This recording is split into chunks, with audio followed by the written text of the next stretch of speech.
Well, good evening. Welcome to the June 5th, 2023 meeting of the Yarmouth Board of Health. The first item on our agenda would be attendance. So I'm Hillard Bosky. I'm present. Mary, just raise your hand and say if you're here. Okay. Eric. Present. Okay. All right. Charlie does not appear to be. And did you hear from him or? I have not. Okay. All right. So public comment, and that is, I can read the little blurb here. The open meeting law discourages public bodies from discussing topics not listed on the agenda. The public should therefore not expect the board to respond to questions or statements made during the public comment portion of the meeting. Usually we'll address anything to some degree. If someone wants to come forward, whether they're present or they are zooming in for this meeting, which is certainly an option for people. So do we have anyone in the queue? I don't see anyone lining up here in town hall.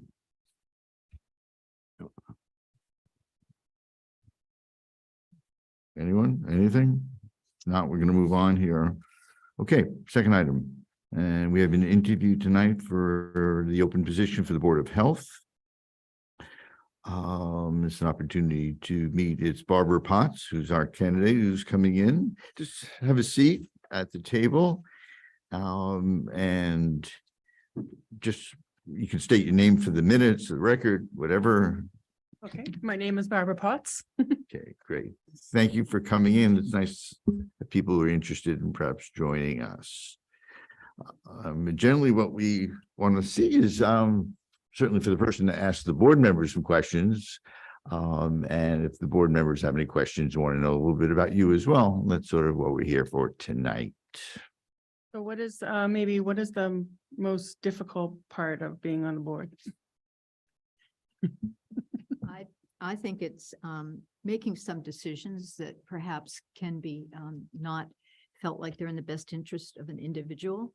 but Okay, For the overall town Okay. and public good, they are. okay, So I think it's really important that we're very clear about regulations and policy so Okay. that people don't find themselves in the position where they have to come before us and have us levy fines or okay. disciplinary action. So do we, we have the statutes and everything, so when do those get changed? Is there a certain, they stay for a certain amount of years and then they get changed, or? Well, we review them as necessary, particularly when a topic comes up, because we don't address every topic, every meeting, Right. obviously. And there is a process. We discuss them over a number of meetings and revise or promulgate, and then they're posted. We have hearings so that people can come in and voice their opinion Right. or give suggestions or criticisms or whatever. And then they're finalized at a later meeting by Okay. vote. And then Okay, depending on what they're about, they're distributed. For example, for tobacco regulations, then the Yes. tobacco inspector in the department would bring out copies of the new regulations to all of the establishments as yep, we I'm went around. familiar with that. Right. Yeah, that I ran a Exxon Mobil station. Okay, so, yes, I'm familiar with a lot of different okay. things. Anything, what do you want to know? Well, the regulations are helpful in regard to what you're saying, is that allows us to follow some rules. We may not have written them necessarily, but they're there, and it helps us to treat everyone the same equally. Yes, Because people come in with their own scenarios. It could be a tobacco violation, whatever, and just trying to make sure everyone is treated the same. yes, It's really important for me personally. I think the yeah, it's board fair as and well. honest, yeah. And that can be difficult. People are unlucky sometimes, Yes. Yeah. And I find that difficult. And Okay. so regulations are great that way. And the regulations have changed certainly over the years that I've been on the board. I think that Okay. they've improved. Sometimes they're out of date. Yeah, And it's helpful when a subject comes up and we have to look at them again. What do you think has been the most? Just one second. Okay, it's 5:37, just for the record, that Charlie came. He's at the meeting. I'm sorry to So interrupt. has the COVID situation been the most difficult thing you've had to deal with it as of late? Or regulations or changes and, Mary, Eric? The most ongoing one, certainly. I mean, the Yeah. longest situation, okay, maybe not the most acute situation, but okay, the longest one. the longest yes, one, yeah. yeah. Because, well, because you know, that there are certain Updates. opinions out there, people that believe the science and people who don't, and people who, you know, don't want government interference. Right. And people I who are understand happy to that, have yep. some oversight over what people are doing so they don't spread a disease. Yes. There was certainly a complexity to it. Yeah. Right, Very different than anything else that Yeah. this board has addressed, at yeah, least while never I've been on. happened before, yeah. Yeah. Okay, Things Right. change too, right? Yeah, I wasn't here in 1918 for the flu. Yeah, yes, so, no, okay. okay. Eric, what's difficult to be on the board? Anything? I think Mary really put things into perspective, but one thing that I know we always try to keep in mind is the mission statement of the board. You know, so can be challenging to sort of keep our own feelings and biases out of certain things and remember what we're doing here. You know, we're interested in public health and the health of our community, and you know, I try to keep that at the forefront, you know, when there's difficult decisions to make. And Mary, I think you just did a wonderful job explaining that, you know, it can be difficult with tobacco regulations or things like that, you know, or issues that can be politicized, shouldn't necessarily be. I just think it's important to keep our mission at mind, you know. And I think we try to be evidence-based and we don't make Yes, decisions that Right. aren't based on opinion or, yeah, good research and good, you know, good evidence that the things that we promulgate work. yes, that's And we've been the leader, which is very. the best for the community. Yeah, I mean, we don't see ourselves as experts. You know, we're volunteers. We have an interest in health issues. Some of us have backgrounds in it. And, you know, if we don't know something, we do the research. You get educated. Yes, Once again, looking out for the public, for their health as well as the environment, which is another part of our responsibility here. Ultimately, we answer to the state, actually. okay. Charlie, anything else you want to add? Hey, what?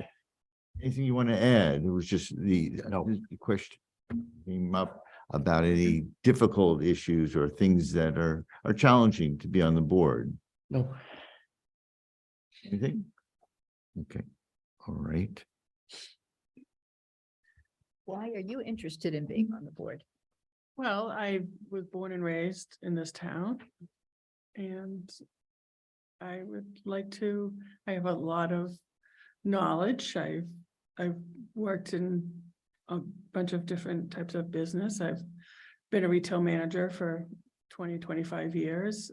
So I'm very good with, you know, if there is some sort of conflict and, you know, we have to talk to people, I'm very good with that. You know, hired and trained thousands of people in my lifetime, you know, dealing with customers and I'm a banker by trade also for the last 8 years. So once I got out of retail, I got my investment licenses, so I understand that that world. I also during COVID, I was asked to be part of the PPP loan process to help our small business customers secure money for their businesses. And I was a small business association administrator. for Santander Bank. So I worked at home for 10 months doing that. And I was asked back 3 times to do that. So that was a stressful time as well. Imagine. Yes, customers calling very, upset, trying to get the help they need and, so I did, thousands of applications because we have customers through the whole Northeast, 800 branches. So I was the one that talked to the customers and all the irate ones because I'm very good on the phone, good with people. And I also worked in the fraud and the risk and, all those types of things. So there's a lot of things that, I know how to do. I think I would, I'd be helpful with the town and the board and, I know a lot about the town and I love it. Like I said, I lived it my whole life. Tell me about, it says Massachusetts Life and Health License. What is? Yeah, I have my life insurance and health insurance license. I'm trained in long-term care, annuities, disability, and all those types of plans as well as investments. Okay, we generally are meeting twice a month. It's Monday evenings, meetings start at 5:30 and they range from an hour or two generally. That's what they are. If something urgent comes up, we meet more frequently. During the summer, often we'll, reduce the number of meetings and sort of the schedule. Okay. You are, I you also have my full-time? notary also. Are you full-time here? Yeah. Yes, you're, okay. Yes, Yeah. yeah. I live right down the street. The point, Mary, being you have to be a full-time, you have to be a resident here, Yes, full-time to I've be always- on a board. I've always been full-time here, Wonderful. except when I went to college. Yeah. Yeah. Wonderful. Yeah. I have my notary. I was just going to excerpt that as well. So I've had that for 8 years, so. Something that. Have you done any other volunteer work in your? Yeah, so I used to be, I just rejoined the Hyannis Elks, but I was on the auditing committee and the Elks, and I used to be part of the veterans. And I did a lot of charity work with them, and I was a Rainbow Girl also, so. I've done a lot of charity work.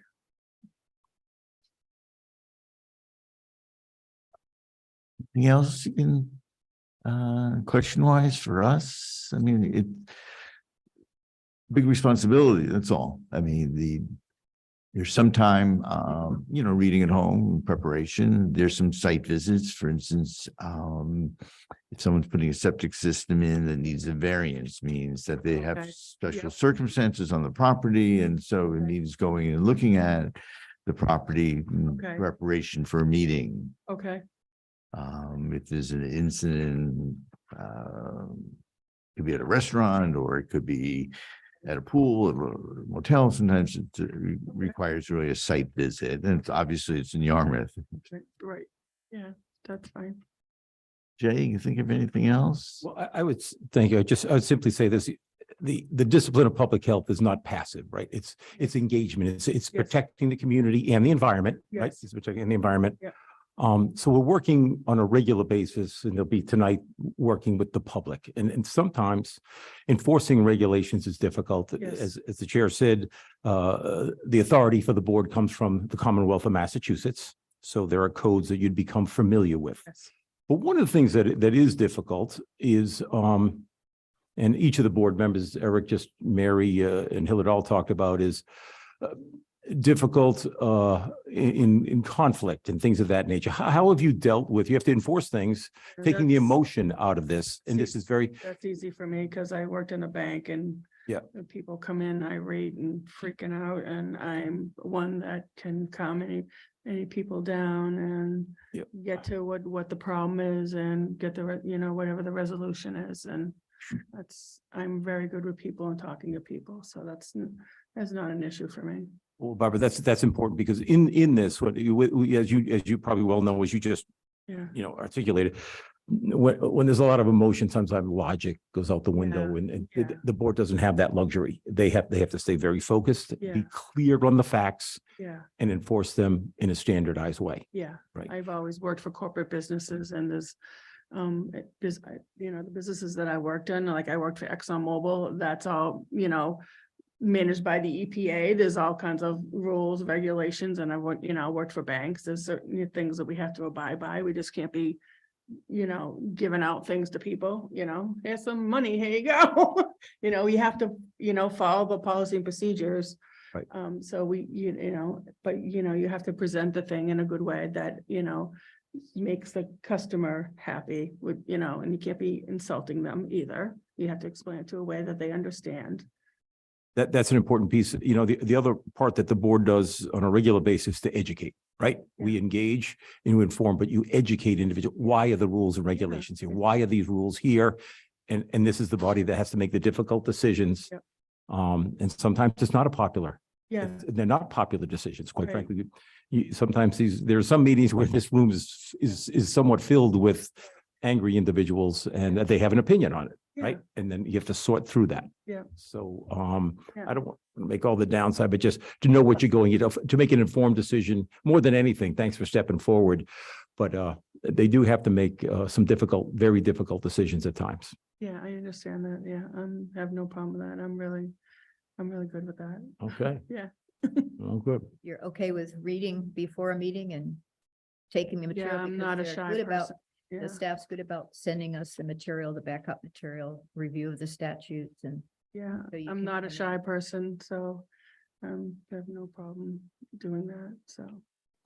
There's also the issue of following regulation here, even if on a personal level, you may not agree with it. I mean, that comes up also. We're following regulation and individual here may not really support it or in favor of it, but it's following what the town rules are. In the bank, I might not agree with some sort of type of account that they are having, and I have to tell the customer that they're now gonna get a fee on their account now, and, I have to, tell them, I just can't not tell them that they're gonna get a fee on their account now.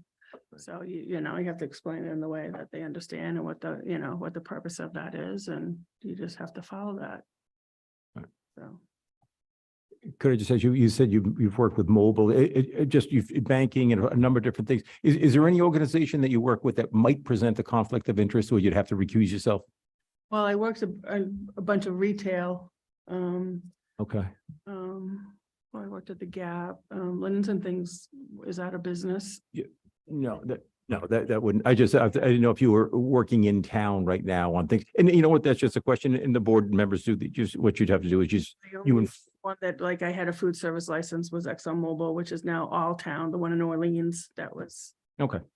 the only one, yeah. If there was something, a relative or or business, the perception of that can be, sometimes it comes up a conflict of interest, or a relative or somewhere you're connected to a decision-making piece, you just have to Not in recuse yourself. Yarmouth. I have a connection to DPM, but.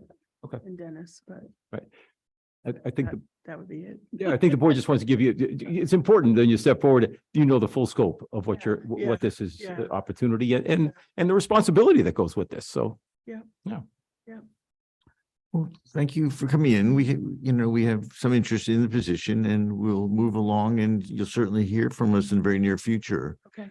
of selecting someone. I think I can make a good mark on the town and, the way that it should be. Absolutely.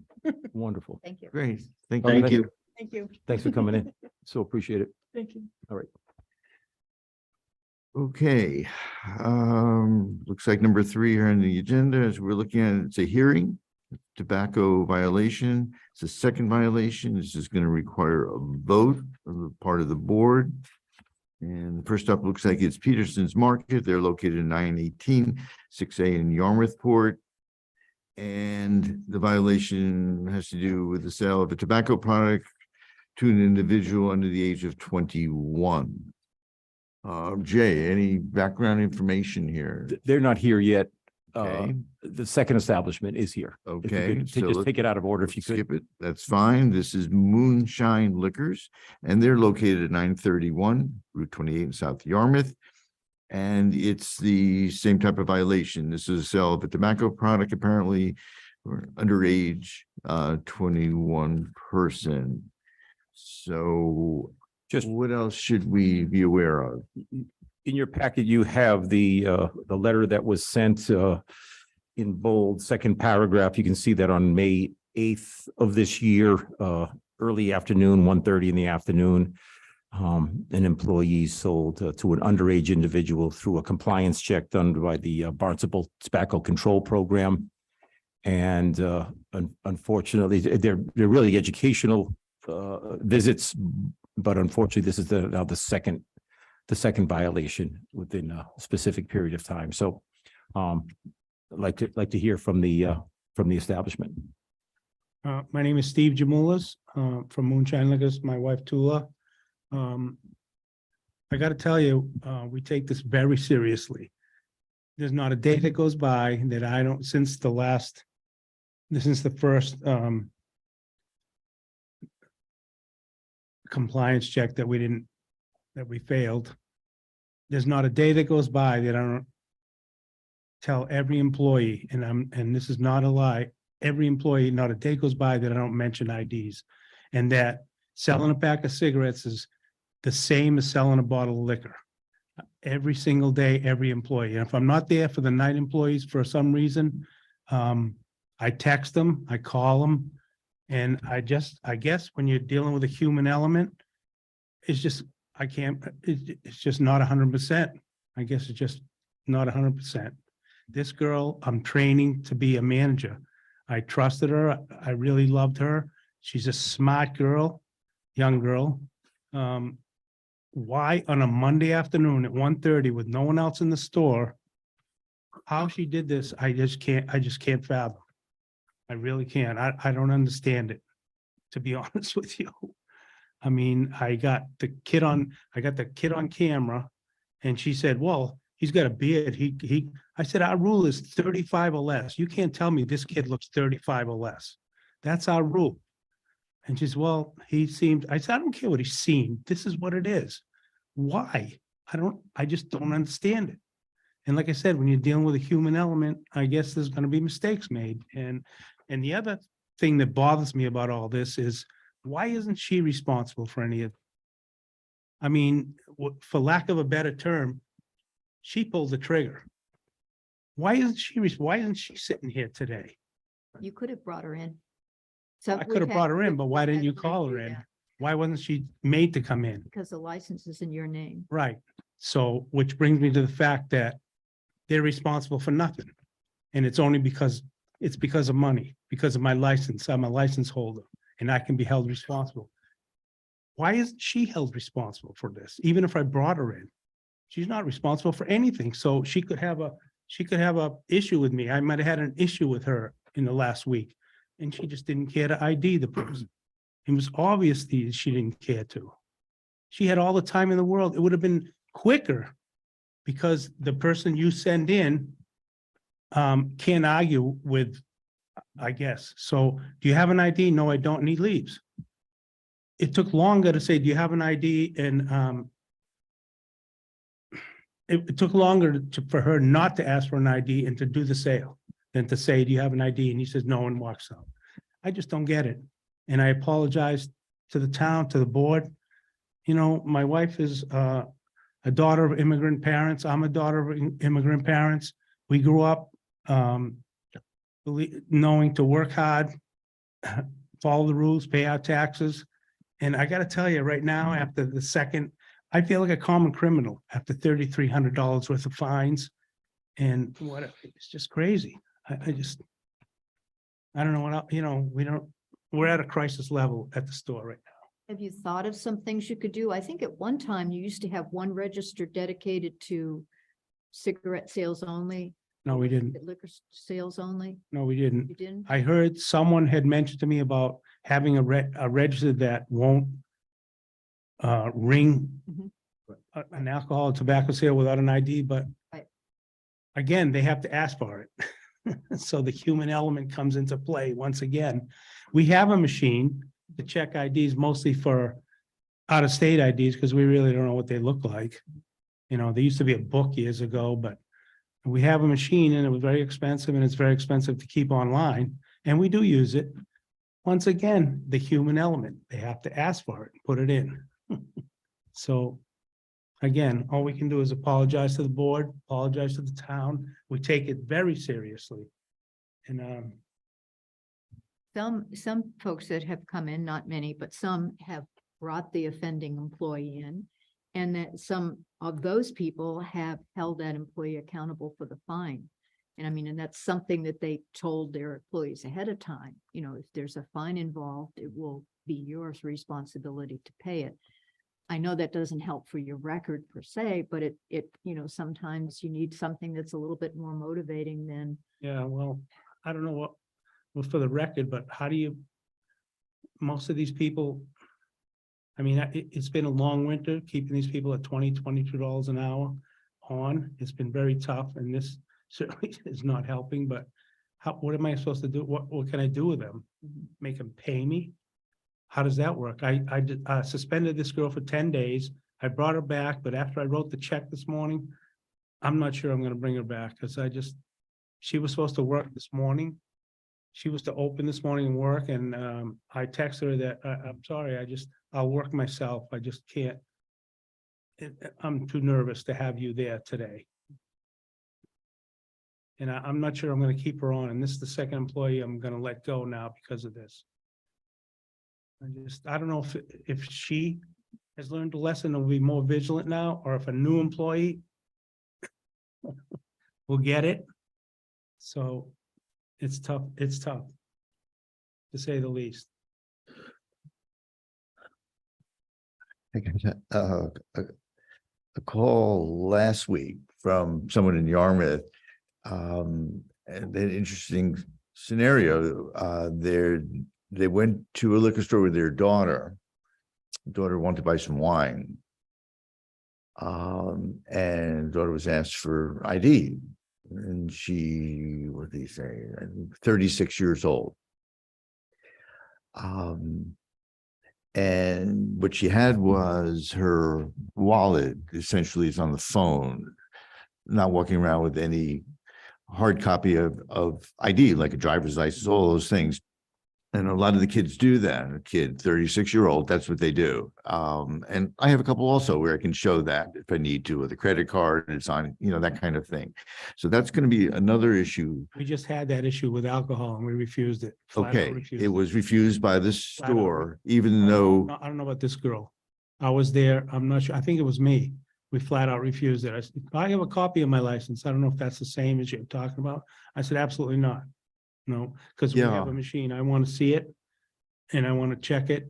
And the other thing we're having a serious issue with is I just went to a compliance meeting at the town of Yarmouth at the police station not too long ago, maybe 6 months ago, was it, Tula?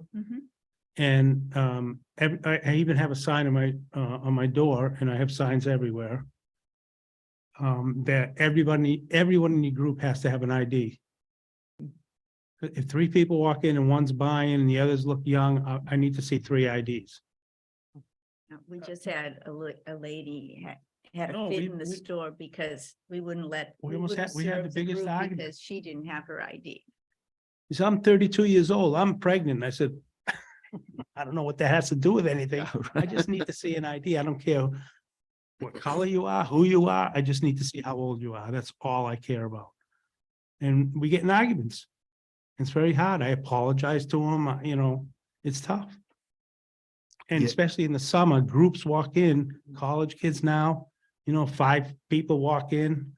I'm thinking of implementing a 40-year-old or less and have your ID in your hand before you come in the door. And I know at the last meeting, we had talked about, you can do the same as a dispensary does, have the ID, I think we mentioned that, and it gets to a point where I don't think people are gonna remember that and say, oh, I'm not going there. They just, it's a struggle and it's a seasonal business, and this is our busiest time of the year now coming up, chance to make ends meet, and it's for sure. very hard. I came from a business 37 years off Cape, which was year round. Even though from Thanksgiving to New Year's, we were straight out. This was in Brockton. We were straight out, and I never enjoyed the holidays with my kids growing up because I was so busy. And I always hated the holidays. My wife says, beautiful time of year. I hate them. And now I got to tell you, I hate the 4th of July. A holiday.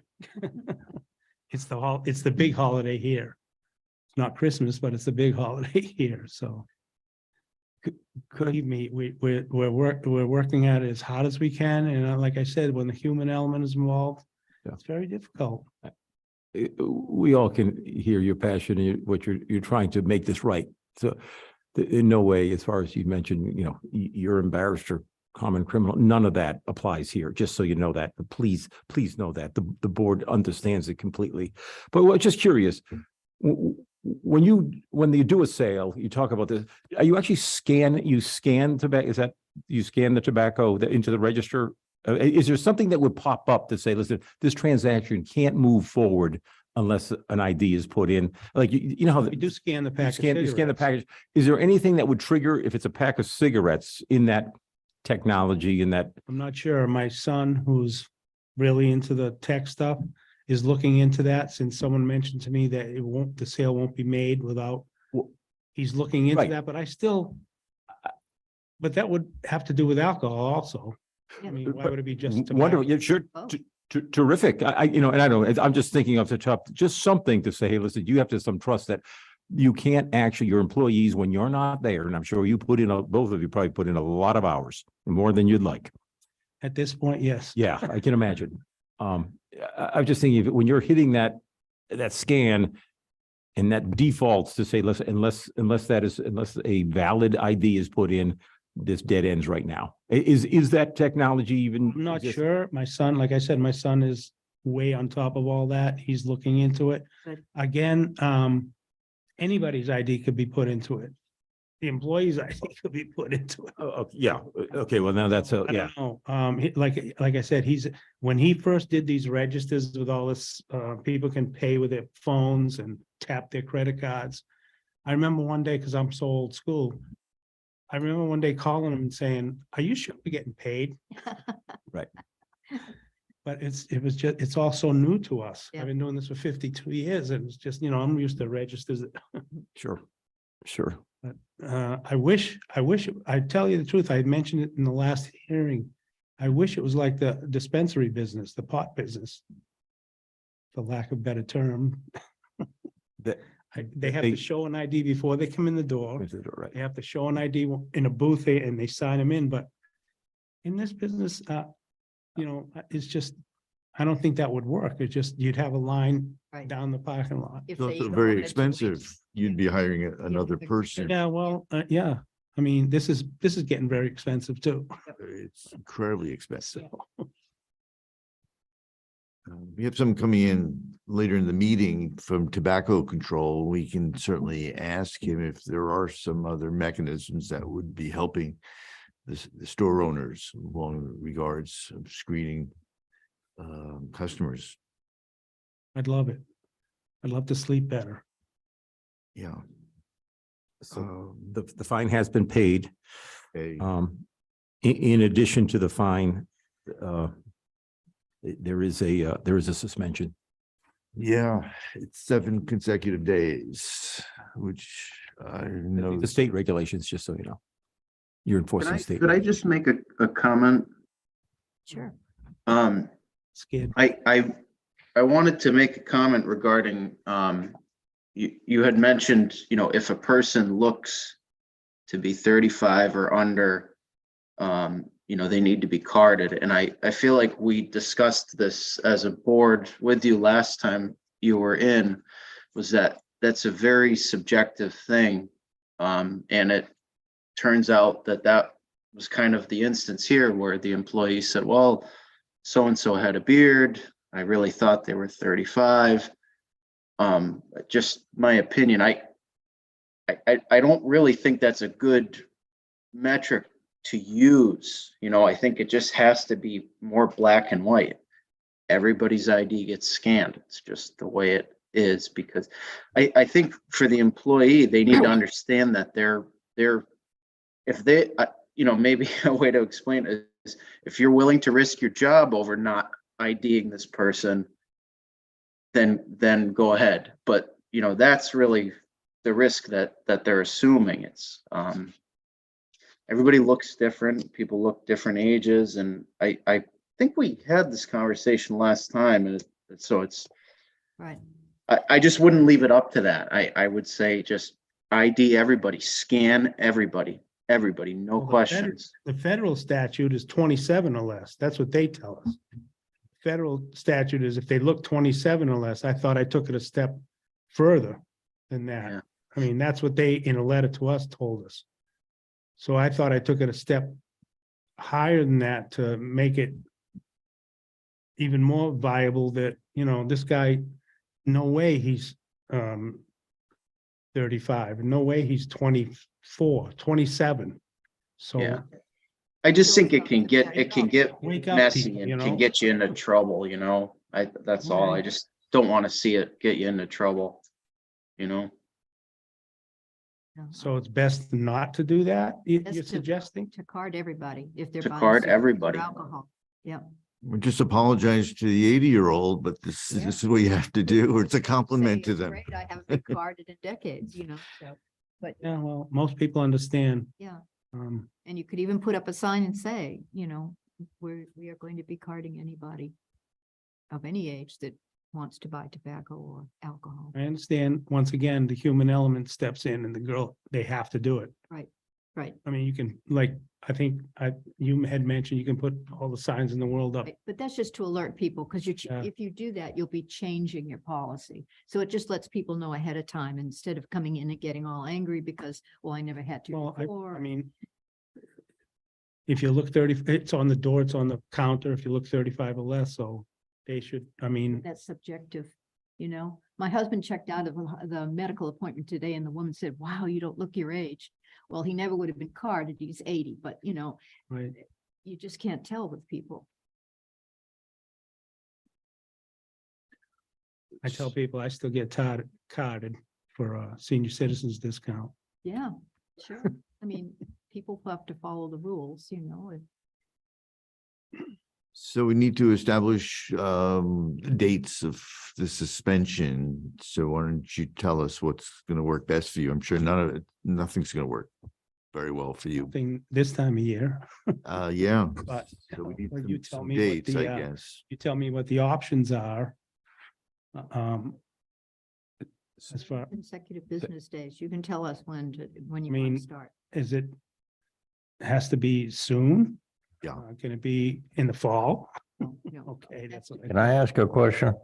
Of course. Is this $2,000 fine and this suspension a state rule or is it town rule? State. Like, And the town has adopted the state rules. Had to That be we in had this some compliance. time ago. Yeah. Yeah. And Bob Collette will be on probably within a half an hour to talk about this. This goes across every 351 communities. This is not unique to Yarmouth. I wish the state was aware that they can get cigarettes or alcohol online anytime they want to, so. That's neither here nor there right now. It's the law and we abide by the law, believe me. But, I'm not sure what this is accomplishing, but anyway, we're gonna live by the rules. We always have.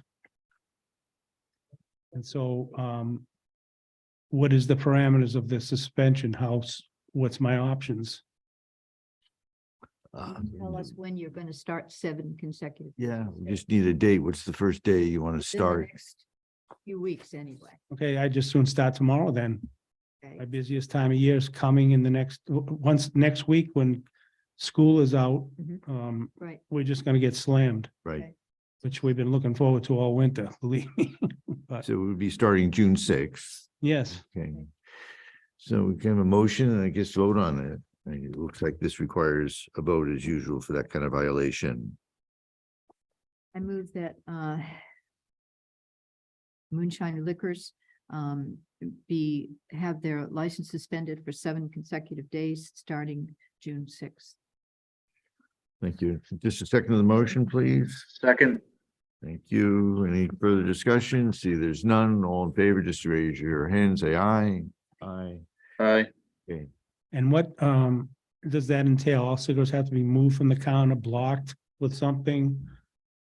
Taken away out of the store, you know, Right. Will, Phil, the inspector for the town of Yarmouth will come to the store tomorrow and it has to be very, with certainty. Typically, they're taken right out so that there's no, they're not visual for the customer to even see.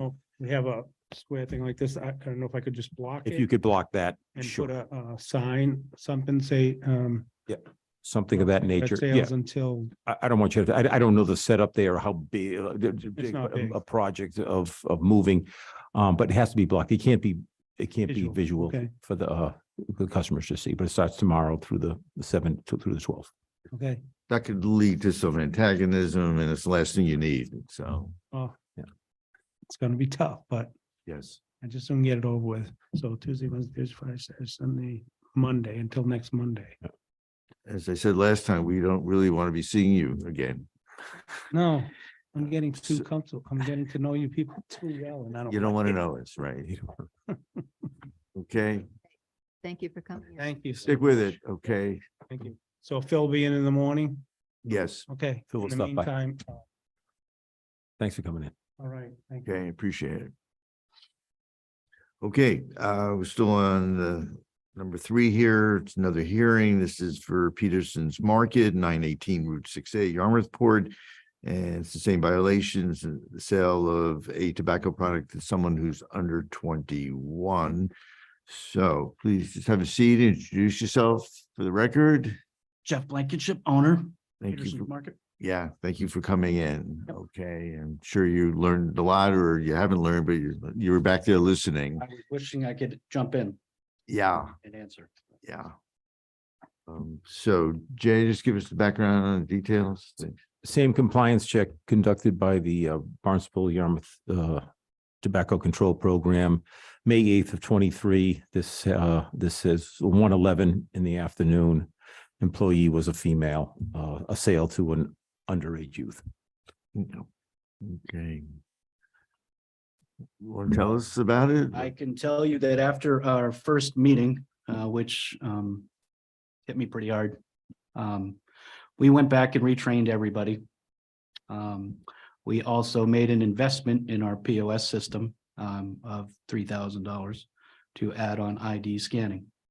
And there are 2 levels to the scanning of these IDs in this POS system. The first level is that if the person does not have an ID and they look of age, then you can bypass by entering a birth date. The second one, which is now implemented after my recent violation, is nothing can go by unless I have an ID scanned. And I am upsetting a lot of my customers at this moment. Hmm. So it's been pretty tough for me. Are people just not carrying IDs or do you have a lot of It's customers? that weren't of older age? people that are clearly of age. 40, 50 above. Mhm. That, you know, our response is, well, why are you driving? You don't have your ID with you, Yeah, right? true. I've never been carded here. I've been shopping here for 40 years. You know me. But the problem is they can't finish the transaction now without that ID. Okay. So I lose either that sale, the tobacco sale, or everything else that is involved in that sale. Mhm.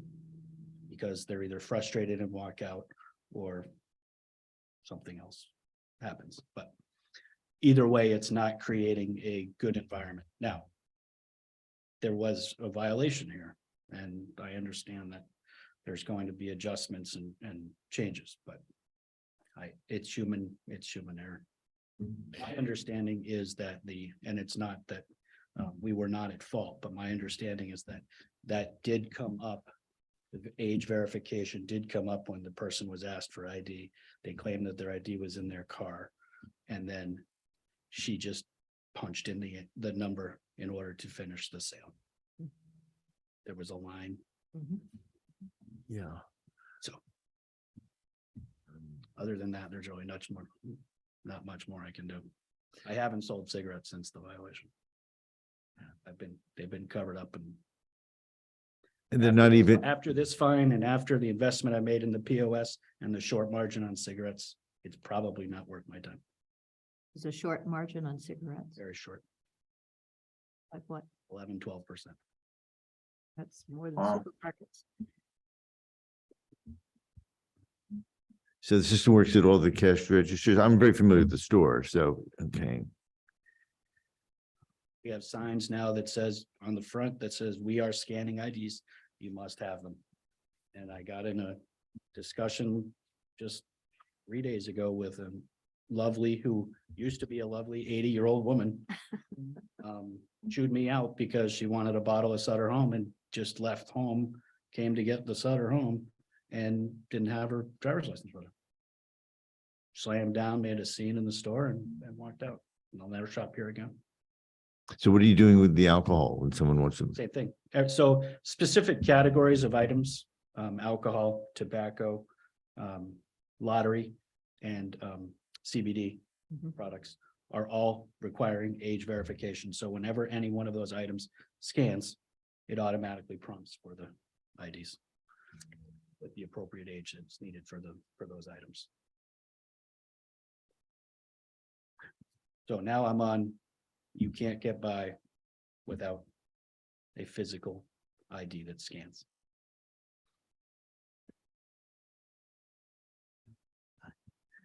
Too bad. Times Yeah, have changed. and yeah. I'm sorry, people don't realize that. I don't know, I think with alcohol, it's always been ingrained in people's minds that it's 21, end Right. of story. Right.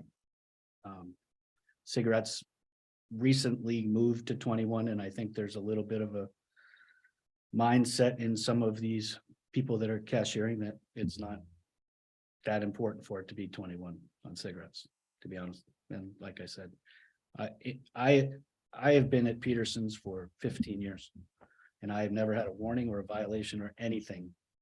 And I haven't changed any sort of regulations or rules for people that work there. So to me, it's just frustrating. For sure. It's not like there's been enormous increases in inspections or anything that I'm aware of. Like I said, I've been doing this for so long and I know the inspections come and, because I don't hear about them, I don't know when they're happening because I haven't heard about them because I haven't been cited for all this time until February, I believe it was, and now. So if this 75-year-old wants to buy alcohol, what happens? We are now asking them for ID. Is okay. I can't. That's what it so- sounded like. Yes, you Yeah, can, So I can't, for example, the different categories of retail, so liquor, lottery, cigarettes. I can't bypass one section with an age verification by punching in. It's either all or nothing. right. And because of this, it's now all or nothing. And that 75-year-old is buying alcohol in stores at probably at 16 back then. So no one asked for anything. I picked up my dad's cigarettes at the dry cleaner when I was 10, Right. but it's not now. I get it. So even with lottery, it's slowing down my ring times because if I have to card somebody for lottery to be 18 and they don't have an ID on them, it slows everything down. Now, I've also said that you can't, when we do resume selling cigarettes, we're only going to be selling them at one register. And that person that's going to be on that register is going to be a manager as opposed to a cashier. That's creative thinking. I hope that It's helps. gonna slow things down, but it's gonna be, at least I know that the person that's on that register, I know is going to do what is supposed to be done. When you, and I know it's difficult hiring employees today. When you hire someone, do you tell them that this job can be difficult because you have to enforce rules? Yes, I have to make sure that they're willing to card somebody, especially when I'm hiring college kids. I say, your group of friends comes in, you're gonna have to card them. If it's somebody that your friends may know, or you may know removed, you're still gonna have to card them. Are you okay with that? All of my cashiers by the state for the ABCC have to do tips training. It's very clear about what the IDing policies are. So those IDing policies, as I've spoken, are just carried on to tobacco. Whether or not they physically carry out those duties, yeah, it's. These were two younger folks, women, ladies, that apparently were not paying attention. Yeah, the odds are lunchtime, that even goes even further. I mean, when it gets busy at places like yours, yeah. Okay, so we need to move ahead with a vote and suspension period. I believe that I've paid the fine. I don't know if it's. Yeah. Yes, you have. Yes, yes, it's been You- paid. You've paid the fine, yeah. So, 7 days from today, from tomorrow. okay, same, we can get it over with June And sixth. I haven't been selling, but that, I know it's not, doesn't matter. I can show 0 sales on my cigarettes, but. I will, like I said, I think I've actually been losing money on cigarettes after these fines and the investments. Yeah, I don't think we can apply that. Can't file for hardship, as far as I know. What's that? can't file for hardship.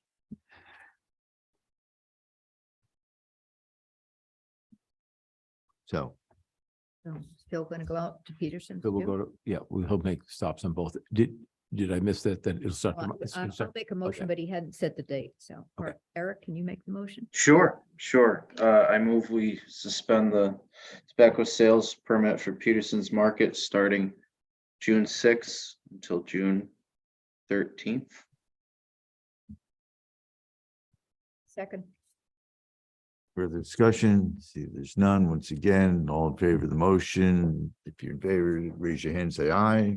Aye. It's unanimous. Okay, so.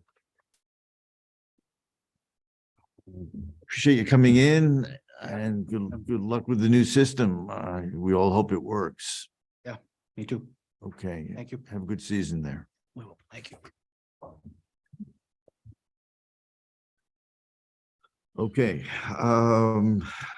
fourth item, discussion. This is Bob Collette coming in, the Tobacco Control Division Program Director, who we've seen Bob before and is, so I don't, Bob, I don't see, he wasn't coming in person, he was zooming in. oh, I don't see him Yes. on the magic board. I don't see him.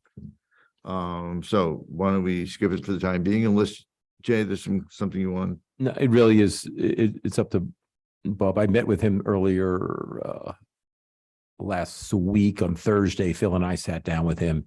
And the discussion was, I put some of the regulations into your pack to review, but it really was for Bob to step you through. And really, the goal was to have the board think about aligning not only just the enforcement measures, but completely adopting the regulations of the state.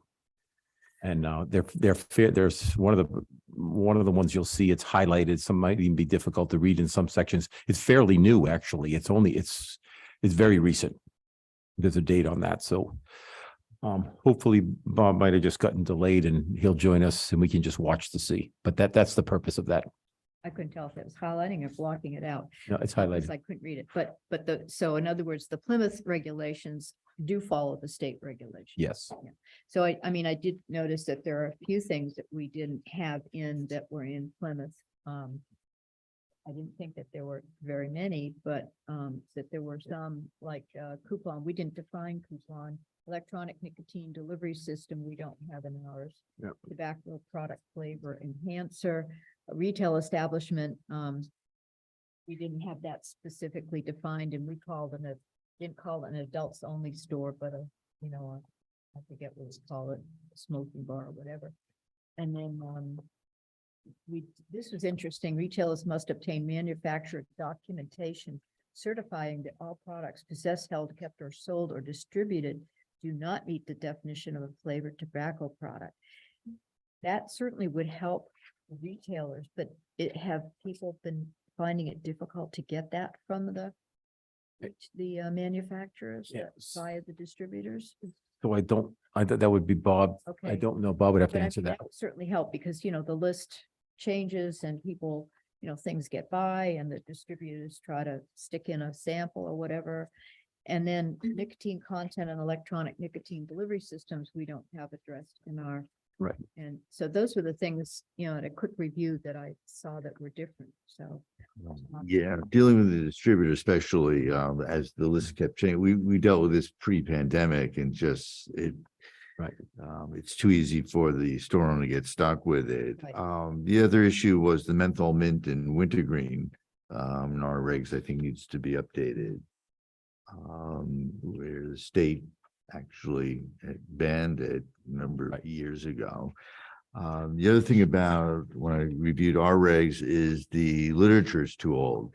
Yeah. There are quotes here from literature in 2009. I think we can do better than that. So perhaps we can work on that. I'm happy to help with that. And we can use Plymouth, I mean, it's. Yeah, I'm fine by that. Because it's largely very much the same. And it may be a hybrid and maybe things that the board, my hope was to try to align, if not completely, in near complete with the state regulations. I think it just makes sense. And that's what Bob, when I met with him last Thursday, said that was the hope, is trying to move the Commonwealth communities to be in line with the state, Standard. to be exactly standardization. I will read this. I don't think I'll have any problem with doing it, but I did not read the state regulations. So I'll read them and see if there's anything that I think. Okay. And do it'll be the same. helpful, and I hope Bob joins us, but if he doesn't, that was kind of the homework assignment, is to be going over the regulations. And then maybe he could appear at the next meeting and say, okay, Yep. or answer some questions like. Yeah, I have to think there's a technology problem, because you sent him the link, right? Yes. Yeah, so I mean, he was committed to this, so something came up, and I apologize for the disruption. Yeah, with that, we could probably move forward, if everyone agrees, pretty quickly on just Right. dealing with our regulations here. The other thing I thought we ought to review is a letter that goes out from Phil. Just to maybe we can review that. Doesn't have to be this evening. Yeah. I just had a question on it. Sure. About the language used and maybe to clear something up there that, Well, and actually, if we make some changes, we could just go ahead and include okay, that, little paragraph yeah. for that next letter that this is, or for the letters that go out or whatever. Okay. Okay. Sound good? Yep. Okay, that would throw us right into number 5 here. That's an update on Article 34 and 35. So at the last meeting, Hallie O'Neill came to talk about the plastic the articles as far as that passed at town meeting. She gave just an overview, a thumbnail sketch of what that was, and she didn't feel comfortable, and rightfully so. I know, although she presented at the town meeting, she said she really was not in a position to be doing this. So I reached out to the executive director. Unfortunately, she's teaching a course in Boston, BU or Northeastern, I'm not sure, wasn't available, would like to come, but she would very much like to come as the executive director of Sustainable Solutions, would like to come over the summer, the first availability out after June, to be able to come in and give a full presentation about what the intent was and the applicability and how this would be enforced and the reasoning behind it, and really wants to educate the board about that. So Good. more to come on that. Maybe in Okay. July if we can, it'll be fine. She made herself available. Okay. good. As for the 2 articles, one thing I may have mentioned to you, Jay, was that on the town meeting there, would perhaps been appropriate if there was a documentation of the vote the Board of Health may have had on the subject. But we didn't have it. Yeah, that would have been nice. It's something that's relevant. Finances there, the select board's there, whether the Board of Health vote or whatever it was on it may have been appropriate or helpful for the people at the meeting. I mean, we'd have to know ahead of time that, hey, this article is coming up, the board ought to talk about it and maybe take a vote. Whether it's split for, against, doesn't make any difference. It's just that may, if someone valued our opinion as a Board of Health, when there's a Board of Health article.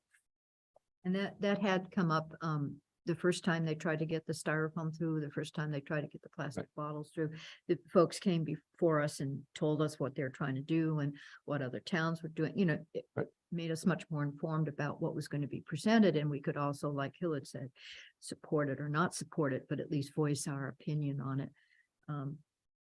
Right. I think that, that it'd be interesting to hear from the executive director, because I understand that the student was, was working under her. Absolutely. And apparently because of what the discussion that went on at the last meeting when Roby was here and all, and the student mentioned she was going to now go to the retail establishments, the Chamber of Commerce. She hadn't really done that. So I'm kind of surprised that this executive director hadn't started that way. That's kind of, All that is proactive, Groundwork, should be, of yeah. course, and to this board. well, yeah. The presentation would have come to the board, to the Chamber of Commerce, Retail, Restaurant Association, all that background, right? And Everybody you build involved. momentum, you build, good and bad. And support. So, yeah, hopefully support is- Support. Yeah. And those that maybe don't agree, and to educate them and try to find a middle ground and educate them on the intent. So, So, yeah, after I heard that, I didn't feel badly she hadn't come here, because she hadn't gone anywhere else, really. Right. It's kind of Right. took it to the town, so. Bob Colette's here. Okay. So we're gonna back up to number 4 here. If we could. So Jay, you want to make an introduction for us? Sure. So, can we let Bob Colette in? Bob, you with us? You may, Bob, are you there? You're, Bob, you're on mute. yeah, it looks that way from here. It does. There we go. Bob?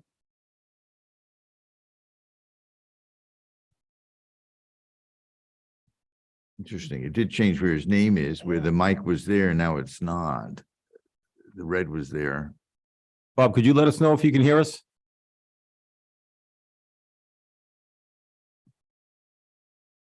Eric, can you hear us? I can hear you. I was gonna try to message Bob and see if he can hear us. Well, if he's.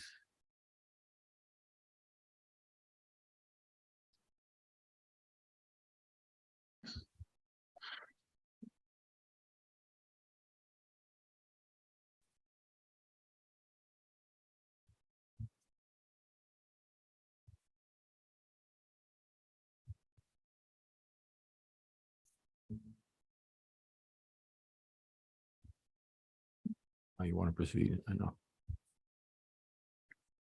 Bob says he can hear us. We can't hear him. So he's gonna be on mute either, Or his, for some reason. his speaker isn't turned up. Could you just, Eric, thank you Thank you. for communicating this. We can't hear, we're not able to hear him. Is it on our side? I mean, do we have him muted some way? I mean, there's no video also, Bob, just to let you know. It wouldn't be us. When, okay, No. I don't know enough about it to know. Sometimes there's my laptop has a microphone, but a button that disables the microphone. I'm asking him if that could be the case on his device. Say it ain't us. Is that what he said? It ain't us. It ain't us. Yeah. You can blame us for a lot of stuff, but not this one. Dump something else on you. All right. Well, Well, So- Bob, If we. you can hear us. Yeah. He says he might try calling in by phone Okay, instead. So he says, stand by. We still love you, Bob. just we should Wait. get with the technology, that's all. what phone is he calling in? I don't, I must have a landline or a no, but cell phone. Oh, what He- number? So That's the way to call in and his number show up instead of his name. Oh, okay. okay, then we'll be able to hear. Mhm. We'll be able to, oh, well, hopefully. We don't know. Okay.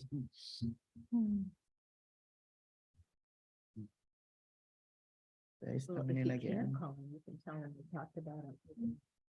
In another meeting, and we'll have some stuff on. Right. So he's trying. Hello? There you go. Ah, Wow. There he is. who's this? Yes, Bob, Bob Collette. I'm sorry. My microphone on my computer is not working for some reason. So, Well, Bob, thanks for making arrangements to be here. We've just introduced Bob, the board has heard from Bob Collette in the past. He's the director of the Tobacco Control Division, program director in Barnstable County. But we did have a couple of retailers here today, just earlier before you joined us for their okay, second offense.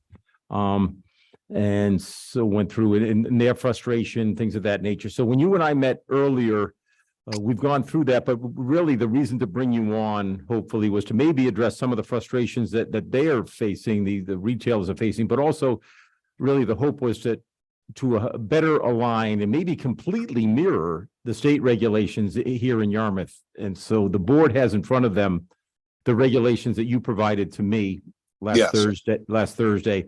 And maybe just, if you could just kind of walk them through that about what some of the differences are. okay. So this is the latest draft model regulation that DPH is providing and recommending for the local boards. And this would bring local boards up to meet the minimum standard as far as the tobacco laws that are contained within the state law. The town would at least be at the minimum standard there and beyond, because you have some provisions that are not included in the state law as well. But as you're probably aware, it's illegal to have a regulation on the books that doesn't at least meet that minimum standard. So I applaud the board for taking the action of considering upgrading and amending your regulation to today's standard. So basically, there's some definitions in there that you would want to consider on page 3 under adult only retail tobacco store. And just to add to the existing, I believe you probably already have a definition for that, but you should add that it has a separate entrance not used by any other retailer that does not sell food, beverages, or alcohol. And that's highlighted in the draft reg that you should have before you. And also there's a new definition of blunt wraps in that same section. Or any product made wholly or in part from a tobacco product manufactured or packaged with loose and removable leaves or section of a leaf, or as a hollow tube that may be used by the consumer to wrap or contain loose tobacco or other fillers. So this is a modified definition that would capture all of the various products that are out there now that are used to roll tobacco and other substances. And it used to be that it was just flavored blunt wraps that were illegal, but this would include now like Fronto Leaf and various other similar products that are favored by young people. And on page 5, definition of cigar, the last sentence in that definition would be included to include, stating tobacco leaf in kits or roll your own packages shall be considered blunt wraps for the purpose of this regulation. So, what they do now is package the stuff separately so that to try to get around the intent of the law. So if they add this in, then that would cover it. And then moving on to page 6. Under healthcare institution, there's a highlighted section there that you should add in a retail establishment that provides optician, optometric, hearing, and audiology services, but is not subject to regulation by the Board of Registration and Pharmacy shall not be considered a healthcare institution. So this is things like, they have an optician shop in BJ's Wholesale, for instance. You don't have one of those right now, but this would be to cover that. The exemption.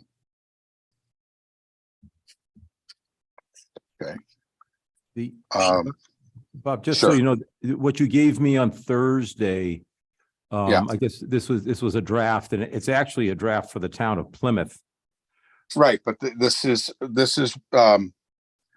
what what DPH is now promoting as the latest draft model regulation. We just went to Plymouth a couple of weeks ago to speak about this. That's why, and Okay. Cheryl had, done, so this would also, okay, I hear, all right, I see what you're saying. No, the other But- thing is, there's some pages that are missing. We don't have a page 6 here. We just copied over what you gave us. And Oh, there's just not a big deal. There's some highlight, but some of the things, what the piece you just referenced on page 6, there isn't a page 6 to our copy. oh, all right, well, maybe Phil forgot to copy that page because, he gave me my copy back after making copies for everybody on the board Okay, from the copy that I'm looking at. got it. Thank you. Okay, that's not a really big deal, this piece, but I'll certainly provide it to you. Yep. And then on page 7, do you have that Yes, we do. included? Okay, so page 7 would include a new definition for rolling papers, which is there, sheets, rolls, tubes, cones, wraps, reliefs, because these come in so many different forms now. It used to be just, simple rolling papers like zigzags or easy widers, those kinds of things. Now you have them come in all different shapes and sizes and forms. So this is the new definition. Okay, and these are now required to be sold they're restricted to 21 and up, okay? They, as opposed to before under the state law. So you would want to include these in the local regulation, which you probably don't have in there right now.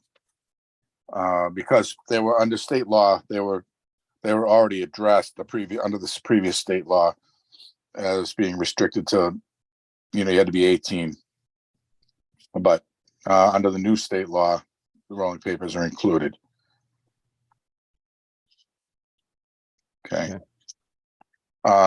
So then moving on from that, on the page 9, you would want to, and it's the definition of tobacco product sales permit, include the word indoor if you don't already have it on line 4 there.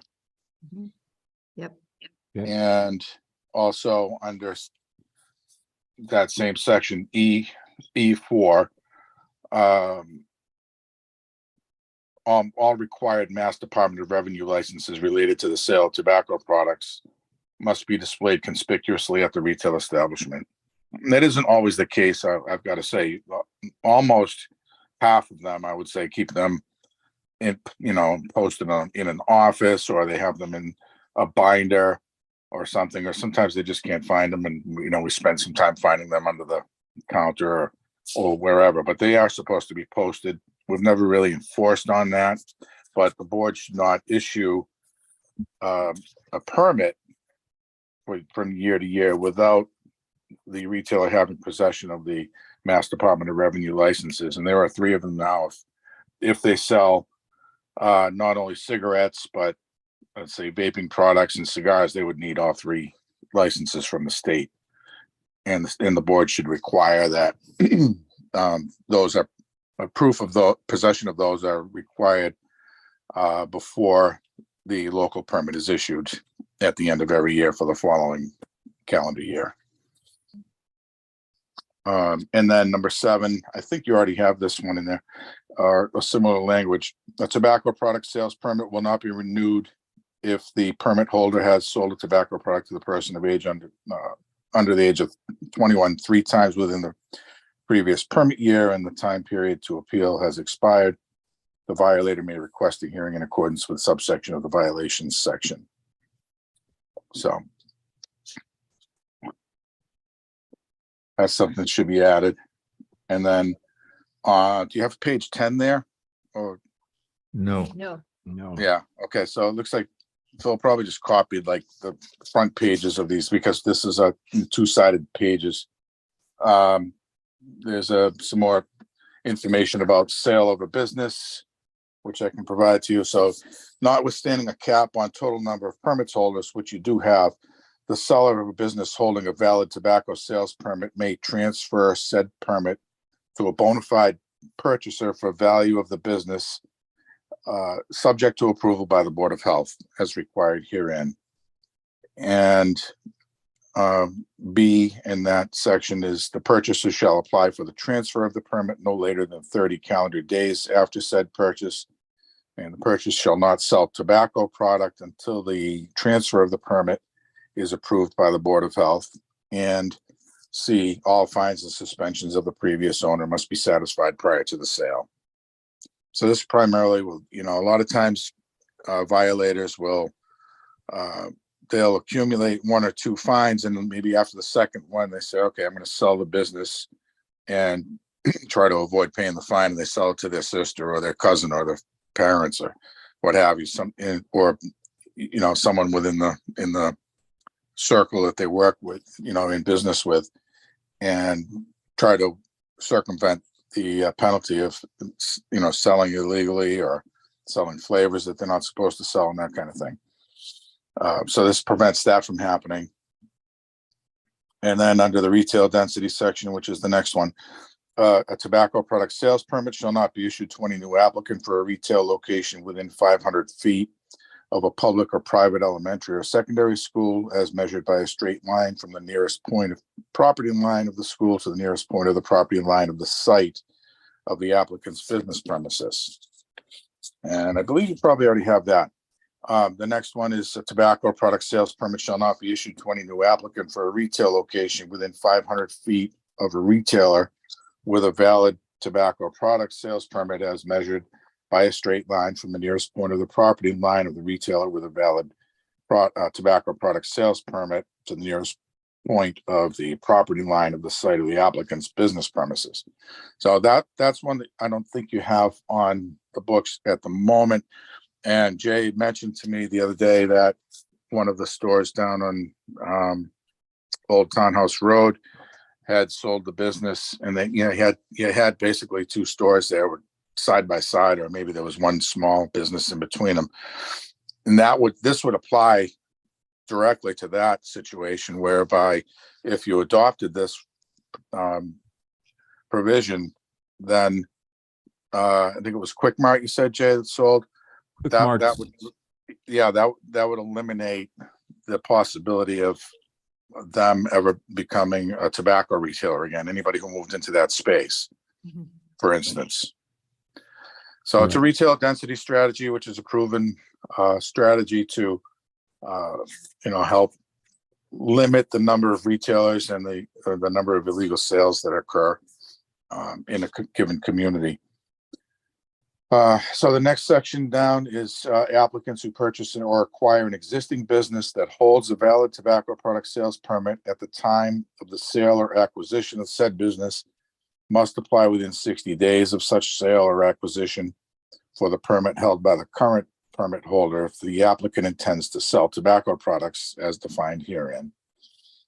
And D, if the purchaser of a business with a valid tobacco sales permit pursuant to section E9 changes the location of the business, the new location shall be subject to the retail density requirements of section E10.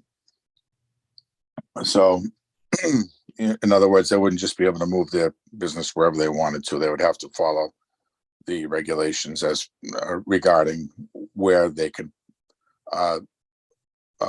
set up legally. And then this the next piece is a prohibition on smoking bars, which I don't know if you have that already on the books or not, but local boards of health can't prohibit. All right. And then under cigar sales, being regulated, no person shall sell or distribute or cause to be sold or distributed. So this is about the minimum pricing, which right now is $2.50 in Yarmouth for a single cigar. And now, according to the Consumer Price Index and the increases in the prices of things, DPH is recommending that figure of 250 for a single cigar, a minimum of 250, be raised to 290. And the same thing for multi-packs of cigars, which Yarmouth has on the books, minimum sales price of $5 for any package of 2 or more, should be raised to $5.80 or more. And that section shall not apply to a person or entity engaged in the business of selling or distributing cigars for commercial purposes to another person or entity engaged in the business of selling or distributing cigars for commercial purposes with the intent to sell or distribute outside the boundaries of Yarmouth.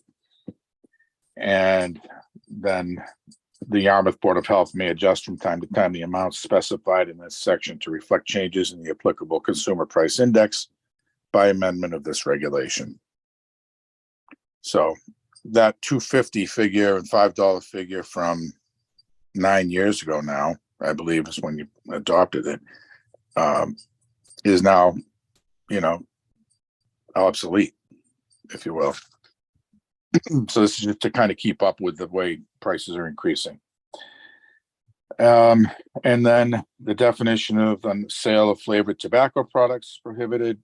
No person as defined herein shall possess, hold, keep, sell, or distribute, or cause to be possessed, held, kept, sold, or distributed any flavored tobacco product as defined herein, or any flavored tobacco product enhancer as defined herein.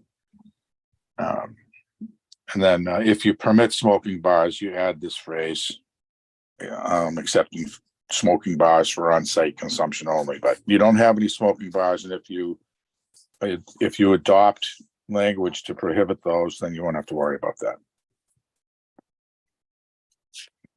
Okay. Bob, Yes. I had a question about, on page 11, the, Sure. down the paragraph right above section I. It says the retailers must obtain manufacturer documentation, which I think is great and it would help the retailers, but do you know if retailers are having difficulty getting this documentation? I don't. And the law went into effect during COVID.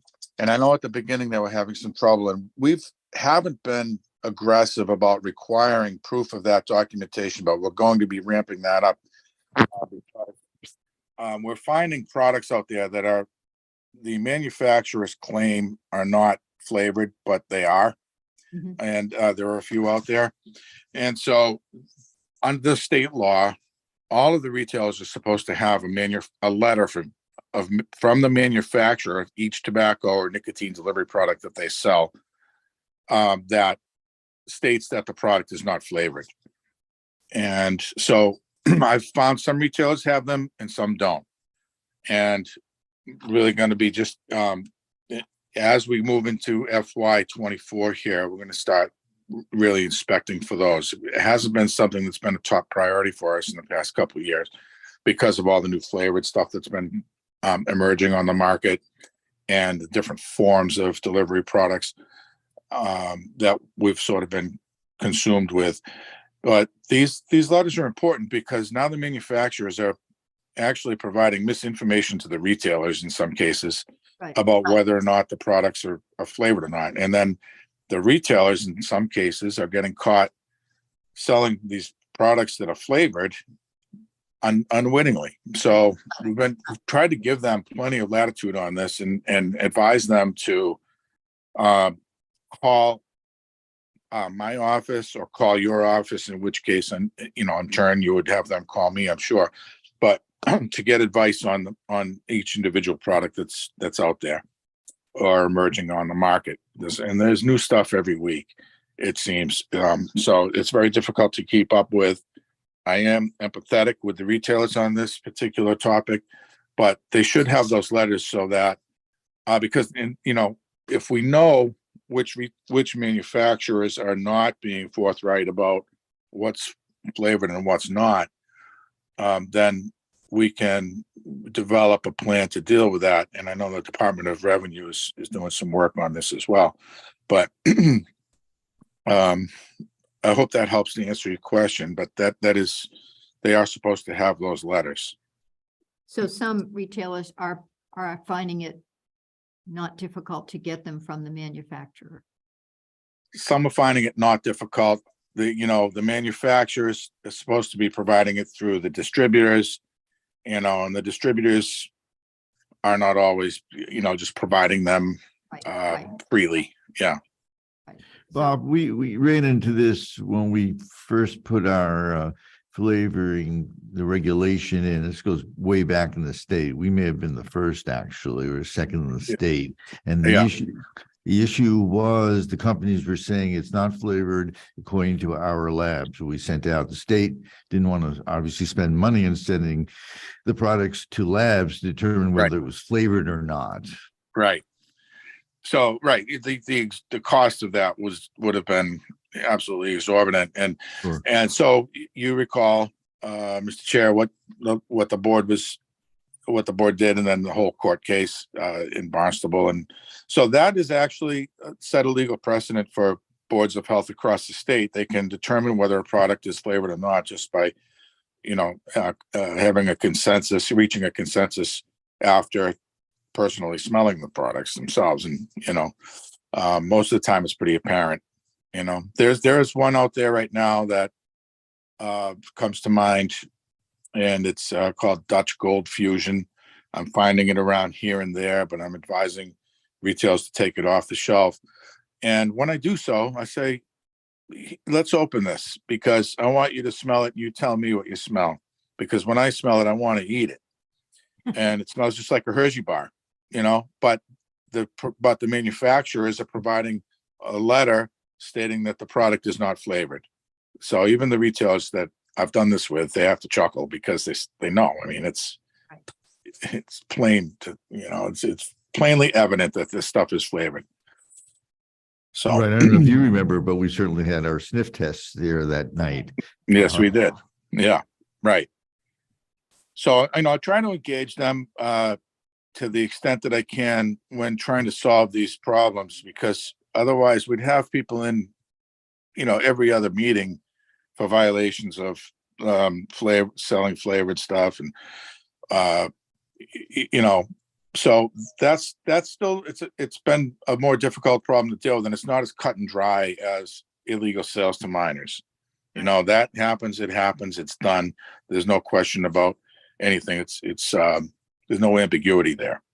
So it's a little bit different in the way we approach it. But when we advise retailers to stop selling a particular product, and then we find it there again, or we find other products that we know are flavored, and they haven't been vigilant about being, not carrying flavors and being more careful about what they sell, then that's when that's what raises the flags for us. Right. Yeah. Thank you. You're welcome. Okay, so there's there's a piece on page 12. I know you don't have that. It's but you already have it on the books. It's about the prohibition of the sale of blunt wraps, which you already have. And then on 13, the highlighted area on section L1, out of package sales, I believe you already have this language. And it says no person as defined herein shall possess, hold, keep, sell, or distribute, or cause to be possessed, held, kept, sold, or distributed any cigarette package that contains fewer than 20 cigarettes. Again, that was probably just intended for Plymouth, because I know you have that. And then self-service displays under M, all self-service displays are prohibited. And that adult-only retail tobacco stores are exempt from this section. Roll machines, you already have that in there too. So, basically the most important piece right now, as Jay and I were discussing last week, and Phil, is to update your penalty phases. so that the fines and suspensions well, the fine structure matches that which exists in the state regulation. And, you know, the suspension piece, you should go along with what you have on the books for first, second, and third offense, because it fits within, the state gives some latitude, which the town does not on the suspensions. And even though the state law doesn't, it appears not to require a suspension for a first offense. It does, it's contained, the language is contained in a separate paragraph where it says that it shall be a suspension of 1 to 30 days. So there has to be a suspension. We recommend 3 days. And some places are doing 1 day, some are doing more if you have that on the books for a first offense. And I can't recall what, Jay, do you know offhand, or Mr. Chair, what the Yarmouth regulation requires for a first offense for a suspension? Suspension, No, yeah, there is no suspension, right? suspension. Okay. So 3 days would be the recommendation of DPH. It's kind of like in the middle of, you know, it's kind of a minimal thing. And then a second offense, I think the town requires 7-day suspension. The state says, you know, suspend 1 to 30 days. So, you know, the board already has, I mean, one to, I think it's 1 to 7. So the board should stick with the 7, and then on the third offense, use what you have on the books. I think it's 30, and you've done one of those in the past. Earlier tonight, Bob, the board did enact the $2,000 on 2 establishments in town, the $2,000 fines, second offense parameters, $2,000 and a 7-day suspension. Okay, that's appropriate. Yeah. Okay. A lot of frustration, though, I have to tell you, from the Well, yeah, from the and, owners. you know, these penalties are heavy, and from the state's end, and they're even worse from the FDA. You know, and the FDA, it's my understanding that one of those retailers was a week after they sold to our youth last time, sold to during an FDA compliance check a week later. So, you know, that the FDA does issue a warning for their first offense, but then the fines escalate up beyond $10,000 for subsequent offenses. So, you know, I understand they feel like they're under assault probably, but again, we spend a lot of time educating. We spend a lot of time offering help to those who need it, and encouraging them to make sure that they know that their staff is well educated and reliable. And I know, you know, it's not always possible to have your eyes on everybody, but ultimately the responsible party is the person who owns the permit. And that's the way it is in every business, for no matter what you're dealing with. So I understand the frustration, but it also should serve to deter these actions in the future, these behaviors of selling to people. You know, they should just card everybody who appears to be at least under 30. You know, the state, the Attorney General's law says 27. They use that as a guideline or a requirement, but not everybody goes by that, of course. But that, when that law was put into effect, it was in accordance with the 9-year difference between the legal age to purchase alcohol and what alcohol retailers are required to do, and that is to card everybody under 30. So at the time, tobacco was the legal age to purchase tobacco was 18. So they just simply added the 9 years to that and said, okay, card everybody that appears to be under 27, or 27 or under, if you will. And unfortunately, that doesn't always happen, you know. And so what they should be doing, and we always say this, you know, ask for the ID before you even put the cigarettes on the counter or whatever product that they're asking for. So, because that begins the process of the sale. If you grab it for them from behind the counter and you put it up there and then you say, tell them what the price is and they want to pay you, then you decide to ask the ID. You know, it shouldn't get to that point. You should cut it off right at the beginning and again, ask everybody who appears to be 30 and under or even older. You know, some places are using 40 as a guideline now. And or some ask everybody. Right. Right. We had Yeah. that discussion tonight and, Yeah. and yeah, it's pretty subjective. I mean, they were using 35 and the employee thought the bearded person looked 35. So, Though they didn't look closely. Yeah, that's the problem. right. You know, if you take a look at someone's face, you know, just look at the eyes and the face and it doesn't matter, you know. It doesn't matter if there's a little bit, 16-year-olds could have a little bit of facial hair, you know, just, Right. it's a matter of being observant. Bob, one of the things we also talked about was that you might have some suggestions for these retail owners that are having the problems with employees who are not IDing appropriately. Mhm. The second person that came in had purchased a POS system that was expensive, but he was going to be using it for everybody now. He sells alcohol also. Yeah. And I don't know if you know of any other things that people are doing to try to facilitate their employees IDing appropriately.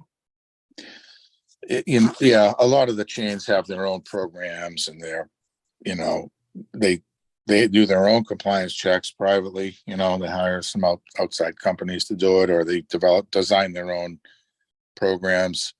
We have a lot of mom and pop places. I know. Yeah.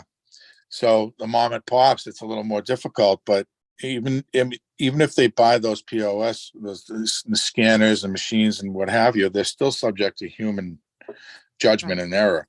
A lot of places will bypass them and I've seen people enter their own ID to buy some, you know, to allow a young person to purchase. So, and sometimes there's a bypass option on that. So, you know, they can just bypass the requirement. So it's a little bit more troublesome for those folks. I get it. You know, I think I know who you're referring to here, and that's been a real surprise to us too, because they've been a really good, responsible retailer for a long time, and now all of a sudden, they've sold twice in a row, plus to the FDA, all within about 4 month period here. So, and according to the youth that made the sale for us, or made the purchase, it was the same person. So that sold to him twice. And I don't know who it was I have no idea who would have sold to the FDA. We don't really interact with the FDA at all. We just get copies of the violations that they find in our area, and then we don't get them for sometimes 2 or 3 months down the road, you know, after they occur. So, you know, we can do trainings too, you know, and I've thought about doing some of that, because you know, like I say to all of them, when they do incur a fine for illegal sales, is I derive absolutely no satisfaction out of somebody selling. You know, we're not, I mean, my best day is when we go out and visit 25, 30 retailers and we get no sales. You know, then I know I'm happy. I've done my job. People understand what we're trying to, you know, what we're trying to accomplish here, and they're on board with it. And I think most people are, but every once in a while you get something that slips through the cracks like this. So they have to find a way to really hammer the point home with their retailers, with their employees rather. And I think sometimes usually the message gets across, and sometimes it doesn't. Bob, what if after your person goes in and is refused the sale, comes back out and lets you know, the person doesn't go back in and say, congratulations, you passed that compliance test. I mean, that Right. might affirm it for the employee who did the right thing. you know, Um, more positive yeah, reinforcement. we've gotten that in the past, and I think, I mean, you know, we don't get a thank you from the IRS for paying our taxes, or a thank you from the local police department when you go through a speed trap and you're under the legal speed limit, right? So it's kind of like the same philosophy. And if we go in while we're going around, to notify them either way, whether they sold or not, what's happened historically, because there was some of that happened in the past, is they, you know, set up a phone tree. Everybody starts calling each other and, hey, they're out today. You know, Oh, this yeah, I got it. yeah. And then there was also a period of time in the early years where we would send out a little like index card type Mhm. note saying, oh, you know, we checked your store on Right, Wednesday and you right. didn't sell. Congratulations. Right, right. And then they would stockpile those, and then when they did have an offense, they would come into the Board of Health and say, look, here's all the times that we didn't get caught. So, you know, the bottom line is it should be a 0 sales rate everywhere, illegal sales rate. And they know that. And there's just is there a perfect way? No, because sometimes we do have retailers that sell to only people that they know. And there's a lot of that goes on, I think, during times that they don't suspect it will be out, and so forth. And of course, older people buying for younger people. Right. And there's a black market out there, which is enormous. So, you know, we're doing what we can, and we're trying to be, like I said, work with them so that compliance is achieved. But we've had across the board a sharp increase in illegal sales, which is very troubling to us over the past couple of years. I was just gonna ask you about that, and, you know, without being ageist about it, I Yeah. think part of the problem is it's very difficult to find low-wage workers today. I mean, Yep. everybody's looking to hire, and it's a younger generation that typically are willing to take these jobs. And I think there's just a different attitude toward compliance and following rules. And I guess I shouldn't generalize like that, but it just seems like that's part of the problem anyway. That may be true to some extent, but it doesn't diminish the No. it reality that, doesn't, But it makes it harder for the retailers. I mean, Right. Yeah. trying to find an employee that's going to be reliable and do what they're supposed to do every single day. No, I know. It's not easy. Well, Just a couple of things. When a transaction has been made, do you ever get a receipt for the sale? Only if it's offered, because it's really not something that people, have you ever gone into a store? Have you ever been standing in line and had someone buy a package of cigarettes and they said, oh, could I have the receipt, please? So it's not something that's commonly done. So no, we don't ask for it. But if it's offered, the youth takes it. And so on occasion, we do have a receipt to work with. But again, to refresh your memories about how it works is that the young person goes into the store with nothing in their pocket except for the money that I give them. So, they can't produce an ID or a fake ID or anything like that. And they go in with, let's say, $20, and if the product costs $10.50, they come out with $9.50 in their pocket. We count, I ask them, pay attention to what you paid. And then they come out and tell me, and of course I document, how much change was given back to me. And so we know the cost of the product, just double check them that way. So that's all we have, that's all we have if we don't get a receipt. Okay. Anything the town should consider here that would to customize the regulations? I mean, our town quite well. Is there anything we should keep in mind that makes Yarmouth different than some other towns?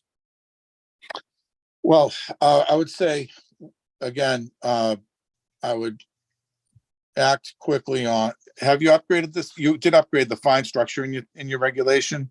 Yes. Okay. Yes.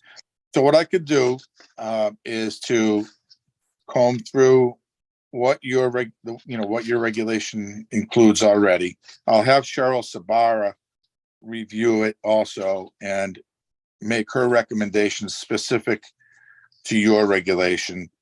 And then I'll get that to Jay. And then you'll know. So you'll have a document just like this. It'll be a little different because this one was done for Plymouth. But what it does is this is like everything that every town should have in their regulation. So if you take the document, you're missing some pages there too. So I apologize. I didn't realize Phil must not have realized this was a two-sided document on all the pages. Right. So I could send you, Jay, a clean copy without the highlights. Great. And I can have Cheryl, just kind of cross-check your regulation with the draft model reg and see what areas should be addressed and then go from there. Your regulation is pretty strong, and it's not going to require a lot of tweaking. Especially since you've already done the fine piece, right? Right. Yes. Except for Yeah. this first one. Yeah. First offense. So, right. So, why don't we do that? I can have Cheryl I'll take care of that and Cheryl's assistance on it. And then I'll get that over to Jay and Phil. And then you guys, if you'd like me to come to the next meeting, I'm certainly happy to do that as well. Or whenever you'd like to talk about it. Bob, that's great. I appreciate that. I look forward to receiving that. I'll distribute that to the board and we'll see what their pleasure is to enact this. Is just to move towards, as you and I talked about last week, in more alignment with what the state is doing. And I think that's the intention of the board. And that was the hope of what we were trying to achieve tonight. Yeah. And I apologize on our end for copying. The board is kind of going a little bit blind here because some of the pages were missing, but if you could get me that without the highlights, it's difficult to read as that gets copied. Yeah. They give them a fresh sheet, a fresh draft for them to look at, and then they can make an informed decision. Yeah, sure enough. Happy to It do looks that. like a government document is what it Yeah. looked like. Oh, all blacked out. Blacked out. The only Yeah. thing I had, you brought up an example of, which I wasn't aware of, that was coming along, is that if stores are too close to each other, let's say the same owner has them, what would protect the buyer of a store from buying it and then finding out they're not going to be able to have a license? Well, when they apply for a permit from you, well, actually, that should be told to them, at the time of the purchase. They should be aware of it. If they're, Right. if they're coming to the town for a permit before they purchase it, I would hope to get the information that they would need from the board and whomever else in town hall. That information should be provided to them. Yeah, that would involve a different department. That's my only concern is with the sale that they need to know ahead of time. They're going to be going there before they go into the Board of Health to get a license. And I just wouldn't want to see that happen. Someone invested the money in buying a whole store and then finding out they can't have a license, even if the person was willing to sell it to them. That's all. Right. Okay. I hear. Yeah, Bob, on some of this, if the board were to move forward over the next, say, several months, I think Yeah. we'd want to distribute this we only have 29 and we're capped, right? We're capped in the number of establishments and to get the regulations out and Phil would go and to inform them on some of these new edits and adjustments that have made, and one of them would be that, and I get the saturation, making sure that it's dispersed properly, but that's a good point because the two that the board has in front of them, Quick Mart, you mentioned, Yeah. they're not coming to the board they are coming eventually, but they're selling it from an existing owner, and that transaction's already happened. Right. What the chairman laid So- out is, yeah, So it wouldn't, yeah, I mean, so if somebody came to you tomorrow and wanted to, buy that unit and open a market in there that sells tobacco, then they certainly could do that.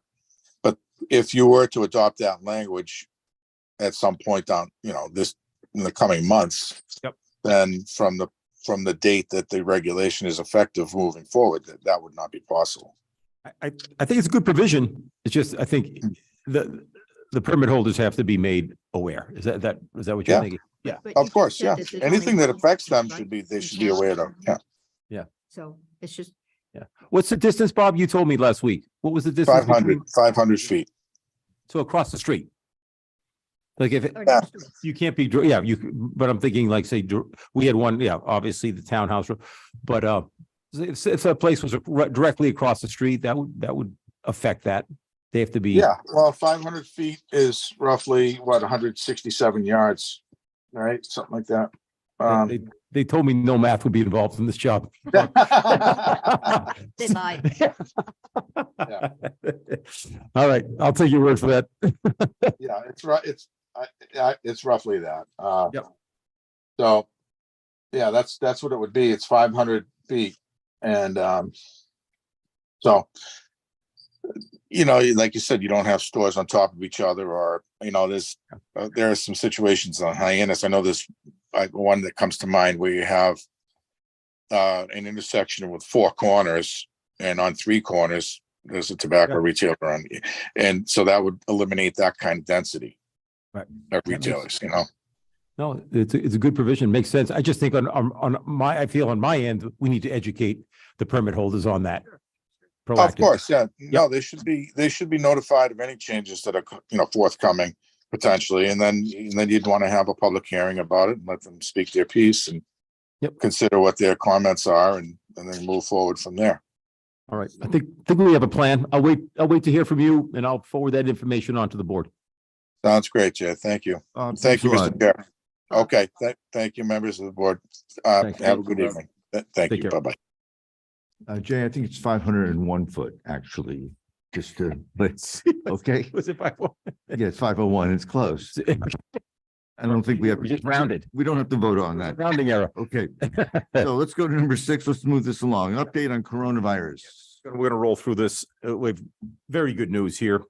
Let's go, Erica. Again, I think this is now the probably 3rd meeting in a row. We've had 3 active cases, which is a great number. All right, looking at the monthly cases, we're down to for May, less than 1 a day, right? We've up to 25 cases in May, and you can see how that number has just gone down since December exponentially. So at 25 cases in May for 2023. Okay. Our positivity rate, although it delineates higher, we're still below the 5% at 4.64% for Yarmouth, and really all of the Cape is, if you look across in very desirable numbers there of really single digits, which is tremendous. Okay. Fully vaccinated and really those numbers haven't changed. I don't know what the activity rate, the reporting doesn't come to us that much. So 82%, they've kind of changed the calculus on the percentage of the population, but it shows it at 82%. These numbers haven't changed, and fully vaccinated, fairly constant over a 14-day period. Okay, Erica. We've checked these numbers. I had Phil check these, all of the sites, what was still available. We didn't want to be giving out dated information, but Fax Finder from the Massachusetts website is still up and going. There's availability there. If any resident is still interested to get vaccinated for any reason, that is available to go on Vax Finder from the State Department of Public Health. Okay. Cape Cod Healthcare. Again, 27 Park Street in Hyannis, 508-862-7000. Vaccinations are available by appointment. And these numbers, these businesses have also been checked. Local businesses, CVS, Stop and Shop on Long Pond and Walgreens and you register on the company site, but vaccinations are available.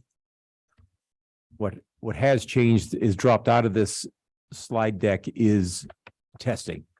The testing is not available for our kids here or at many of the sites here, that the state that isn't doing testing either. So you can buy test kits, but those free government test kits as of May 11th have since the pandemic has been dropped. And here we go month by month. We get to see that probably since the end of April, here we are, April 26th, significant drop below that kind of magic number of 3.9. And it has consistently, so for 5 weeks in a row, we have been below 5.0. And that would bring us to a decision for the board that back in, I believe it was June, was it? No, April. We changed it in April to include indoor, but this advisory was done, I believe, some months ago when they talked to say that, although the mask mandate was dropped, the board chose to do an advisory. And I think I put it before the board to say, might you want to drop that or give some discussion to dropping the advisory? We do have masks available here. We have them out for the public at the town hall, down in the lower level and up top. Personal decision, cough hygiene, personal protection, things of that nature for individuals who are compromised, but the mask advisory really has dropped everywhere, and the board might want to consider dropping the advisory here. I noticed when I went with my husband to a health care appointment, they were not requiring masks except if you had new cough, had been tested positive for COVID, or had been with somebody who was positive for COVID. So I think we could consider whether we just change it to that. Yeah, I'm okay with that. Any- Going up a little Anyone bit else? with the positivity rate. It was, yeah, I mean, this was, Here, more crowds and people coming in from places that we don't know what their vaccination rate is. yeah, it was just a recommendation, for sure. And that's Right. all this would be, so And- just to show that we're not saying it's not out there, Yeah, the emergency's over. But Certainly want the public to, I guess, pay attention if we decided to Right. bring it back on or whatever is coming, that maybe it would show some support from the public if we were to right, come back and say, this is what you should do. And, so I'm fine with dropping it. I don't know. Eric, Charlie, what do you think? Or just as soon drop it. Sounds fine to me. You're okay with that, Mary? Okay, What's the, we're gonna drop it. Just so you take it off the website. that's where will come down from. Right. I have it posted, and then on our website, the advisory That's would fine. come down. Let's hope we don't need it again. Okay. Anything else on that front? Nope. COVID? No, okay. So new and old business, I have a couple things here. One, how do people feel about reducing the number of meetings in the summer for July and August? one for that. Eric, Charlie, okay, if No we problem with the maintenance at all. we drop it down to one, okay, if Yeah. something urgent comes up. Jay and I had looked at the calendar a little bit and looked like the 17th might be the right date. For July. July, yes. Okay. You mean to have the next meeting? Yeah. Would that work so this would be the meeting for July 17th would be the, July 17th. July 17th, 17th. it's a Monday. Yeah. That, Erica, that fits for the first and the third. Well, The first and the third. Read is the that 10th and the 17th, so Yeah. we have this room for the 17th. Right. In the middle of the month. Right, right. Is this the board? Yeah, it's nowhere near Yep. the holiday, so that looked good to us. July Okay. 17th. Two things, really for, I guess for Jay. One was the seasonal update, just, you'll find that material in front of you. Just amount of work that the health department is be doing. We're talking about pools, we're talking about hotels. Incredible lot of work. Thank you. It's a snapshot. As of June 1st, hazmat, pools, motels, restaurants, tobacco, housing. I just, at some point, if you get a chance, I don't need to go, it's late right now, but just that you have this information in front of you. I didn't put it in your package because it hadn't been completed yet. It completed this afternoon. Just to take a look, I just want to applaud the staff to include Erica and Christine at the front. It's the busiest time. There's an ebb and a flow to that office. This is peak time right now, and a lot of work is being pushed out. I just want the board to be aware that a lot happens on a very small staff. So a lot of good work is happening. It just gives you a sense of the work and keeping up before Memorial Day weekend. The pools that had to open, the restaurants that had to open,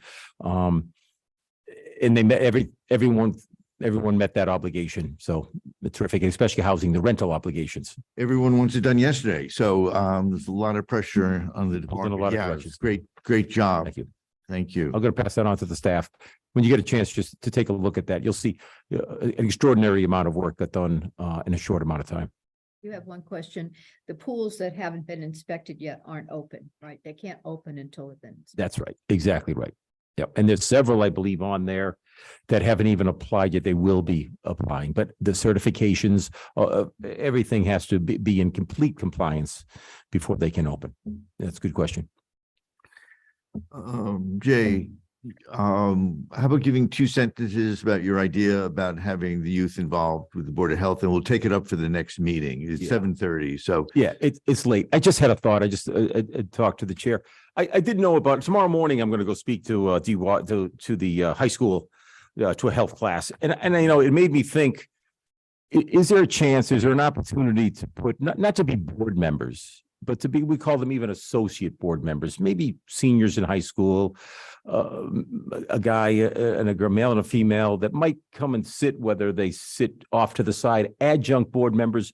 One, to educate them a little bit about what the Board of Health even does, and then maybe some input of what, to that demographic, what's important to them, and what issues that maybe the board might want to entertain would be part of that discussion. It's a thought. I would work over the summer. It wouldn't be anything that would be done till the fall. I would need the school department, their input in that nature, just to say, not board members. You folks are the board members. You're the policy. They're not voting members. They may not even be on camera. Just to have a discussion, individuals who are interested in health sciences, and they can give a perspective of that demographic. That was my thought. It might be helpful, and I think it would infuse some enthusiasm into the high school. I don't know where it could grow from that. I think it's a great idea. Yeah, I do too. And maybe, maybe it's half year, or were you thinking a quarterly rotation or half year rotation? Hadn't even given the board, that would be a discussion that we can talk about as this matures. To give that some thought. Eric, also, I mean, you deal with youth, Yeah. right? To say, I think that sounds excellent. okay. And, I need some help on that. This is going to be a working process. What a rotation that may make perfect sense. And they would then deliver that back. I got to tell you, I'm going to hear tomorrow morning. I don't think a lot of, 16, 17-year-olds even know we have, building a doctor's. What is it that public health does? Right. We're going to talk about that, and to have them sit and listen to even to the tobacco conversations that happened today. And then That would they open can their tell eyes. their parents who probably don't know. Yeah, they're right. Exactly. That would open their eyes. So just food for thought. Right. Think about that amongst the board, what that would look like. I need your help on that, but nothing that's going to happen over the next, couple months. It would be well into the fall before we could implement something like that. But just to give that some thought. Yeah, even kids should know what a septic system is. Okay, so, There you go. okay, anything else? Anyone, old, new? Let's have a motion to adjourn, please. Someone, I move we adjourn. second, someone. Second. Great, raise your hand. Say aye. Adjourn. Aye. Thank you, everyone. Yeah.